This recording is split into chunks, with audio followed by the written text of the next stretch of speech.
qolada baarlamaanka asba hore hadal yaroo adag baa ku idhi hadda waxoogaa waan ka soo tanaasuliyey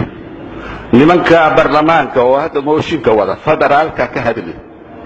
nimankaas fariinta aan u farayo waxa weeye oon u marinayo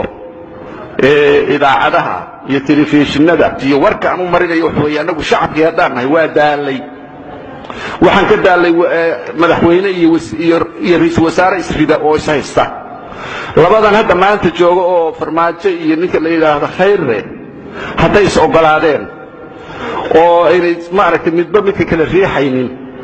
mooshinka naga daaya oo lacag inta dibadda ka qaadateen Soomaaliya ha ku burburinina midna ogaada dadka waxaan wada munaafiqiin baa ku jira gaala ah marka waxaan leenahay mooshinka joojiya haddaad joojin weydaan wallaahi billaahi tallaahi آخر ويل كان حضارنا والله بالله تالله إلهي باكو دارن حولة ابنعنا تالله إلهي باكو دارن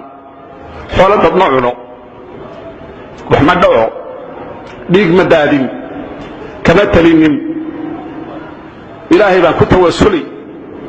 تدك عنيقا إلى مدى وبلوحة وصوماليا وقدام جراء ودبت جراء إلهي وحن إني برينا هذا موشين كجوجين ويدان كانسر إيا إيديس إيا بير كادو دماريسان هذا يجوجين وهايان صباحاسي يعور رضا حنحن كليها بيريسان